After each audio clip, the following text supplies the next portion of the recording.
more and more is coming out about the Trump team's Signal chat group, where they discussed an imminent attack on the Houthis.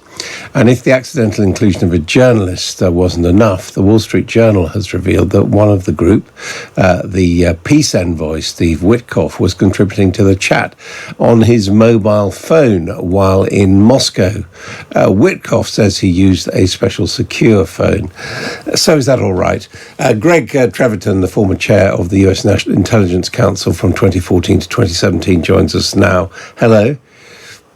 Hello.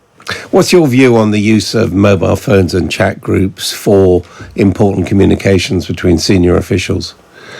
It just shouldn't be done. Absolutely. Sometimes you have to cut corners, but I remember in my own time, my 3 years chairing the NIC, we maybe did business twice in 3 years on an unclassified phone. And then in that case, we basically kept it very cryptic so that you wouldn't have understood anything if you didn't know what was going on. So it's very unusual, and I think damaging. It looks like kind of sheer incompetence. You didn't, for example, use a mobile phone when you were in real time as an operation was underway? No. When I traveled, I got a new mobile phone every time, and then it was destroyed every time I came back. So, it's very unusual, particularly for something like this, where they were presumably discussing war plans, maybe how the Houthis might react. So then the later say, well, there was nothing classified about the conversation. That really does strain credulity. War plans and responses, I think, are certainly sensitive and mostly classified in my experience. So trying to pretend that wasn't the case, I think, sort of added insult to injury. I mean, I remember an argument back in 2008 about Barack Obama, who wanted to keep his BlackBerry, as it then was, going into the White House, and there was a big argument, and he was given a specially secure one. But isn't the reality now that we all have these phones, and business is going to get done on them? Well, we all have the phones. From the world I come from, intelligence world, you basically have to leave your mobile phone in your car. And if you have a mobile phone, it's going to be one that the government issued you. But mostly we still don't use mobile phones. Everybody has one, right, for their own personal business. But if you're in the national security business, mostly we don't use them, at least not for business purposes. Now, what about using a phone when you're in hostile territory, such as, it used to be hostile territory, such as being in Moscow? That just seems to me to increase the risk. We know that there are listening posts everywhere, that the Russians are careful about these things. So that seems to me to kind of redouble the risk to be doing it there. It's hard for me to imagine, basically. And do you feel that this is going to damage international intelligence cooperation, for example, within Five Eyes, because other contributors just can't have confidence in the security of the United States? Yes, I think that is a major risk. One of the major risks that we do face, that is that the friendly countries, including the Five Eyes, will say, gosh, can I share information with these people? And we talk about it on a group chat, right? So that seems to me to be a serious concern. The important part about sharing intelligence is I've always thought that if you want another country to be with you when you act, the best way to do it is share intelligence and help them see the situation in the same terms you do. So that's really important sharing, and I worry that this will damage that. That seems to me to be obvious. Do you think there will be consequences for the officials involved in this particular incident? There should be. Whether or not there will be is a question. I think if they were other kinds of people, several of them would already have resigned. But in this administration, it's hard to know. My guess is there probably won't, given the administration, be dramatic repercussions, but they certainly should be. It's for me another sign of kind of the danger that the way this administration is behaving poses for the country. And irrespective of the way they were communicating, what did you feel about the group itself? It seemed sort of rather ad hoc with, for example, the addition of Steve Witkoff for no particular reason. Yeah, it's again, it's hard to make much sense of who was there. Woodcock has obviously become an important negotiator on behalf of the president. He doesn't really have much background for it, but he's there. So it did seem like it was a little bit of a strange coalition. Some people you expect to be there, and others you might not necessarily expect to be there. So um, that was strange as well. I think almost everything was strange about that particular meeting.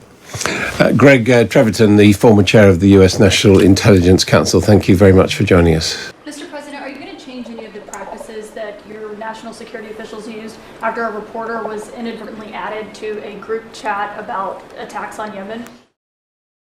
Well, I think it's a question I've been asked now, and I've given a few answers, and they've all been the same. We have an amazing group. Our national security now is stronger than it's ever been. We have had a very, very successful, numerous attacks on that area. These are people that shoot down ships, not only our ships, ships all over the world. They're shooting down right out of the water and damaging them badly, or they're going down. They're also shooting anything that happens to be flying in the area. We hit them very, very hard.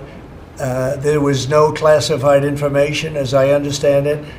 They used a app, if you want to call it an app, that a lot of people use, a lot of people in government use, a lot of people in the media use. Them badly, or they're going down. They're also shooting anything that happens to be flying in the area. The national security team that was coordinating these efforts, as Director Radcliffe testified today.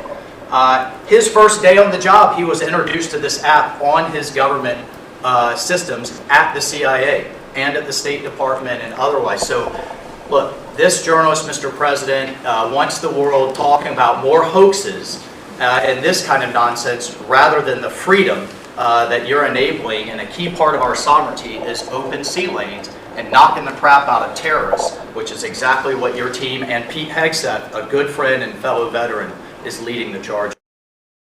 This should have been done a long time ago by Biden, but Biden was an incompetent president. He couldn't do it.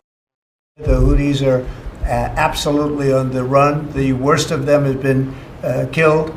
This should have been done a long time ago by Biden, but Biden was an incompetent president. He couldn't do anything. He didn't know where he was going. He had no clue. This guy had no clue. This should have been done a long time ago. As they shoot missiles at ships, randomly shoot missiles at ships, and they make their own missiles. You know, this is not an incompetent group of people. They make their own missiles. They get the missiles also from Iran. It's an offshoot of Iran, another offshoot. You have Hamas, you have Hezbollah, you have the Houthis. You got a lot of stuff going on with Iran. And we sent a letter to Iran. You're going to have to be speaking to us one way or the other pretty soon, because we can't let this happen. But that's an app that a lot of people use. And somebody got on. I mean, happened to know the guy's a total sleazebag. The Atlantic is a failed magazine. Does very, very poorly. Nobody gives a damn about it. This gives it a little bit of a shot. And I will tell you this, that they've made up more stories, and they're just a failing magazine. The public understands that. He's a very good man. That man is a very good man right there that you criticize so strongly. Iran, it's an offshoot of Iran, another offshoot. You have the attack was totally successful. It was, I guess, from what I understand, took place during, and it wasn't classified information. So this was not classified. Now, if it's classified information, it's probably a little bit different. But I always say you have to learn from every experience. I think it was very unfair the way they attacked Michael. He's a good person. The person that was on just happens to be a sleazebag. So maybe that's just coincidence. I don't know. This gives it a little bit of a shot. And I will tell you this. I said we'll look into it, but everybody else seems to be using it. It seems to be the number one used device or app, whatever you want to call it. And we will certainly look. If it was up to me, everybody would be sitting in a room together. The room would have solid lead walls and a lead ceiling and a lead floor. But, you know, life doesn't always let you do that. In the meantime, the attack itself that we were talking about and discussing has been an unbelievable success. To him, we had very good people in that meeting, and those people, I would ask them, it's not really an FBI thing, it's really something having to do with security like will somebody be able to break in? Are people able to break into conversations? And if that's true, we're going to have to find some other form of device. And I think that's something that we may have to do. Having to do with security, like will some. We have our technical experts looking at it. We have our legal teams looking at it. And of course, we're going to keep everything as secure as possible. No one in your national security team would ever put anyone in danger. And as you've said, we've repeatedly said, the attack was phenomenal and it's ongoing. Possible that there could be a firing of even a lower mid-level official once that person is identified? No, I don't think he should apologize. I think he's doing his best. It's equipment and technology that's not perfect, and probably he won't be using it again, at least not in the very near future. But I don't think it's something we're looking forward to use.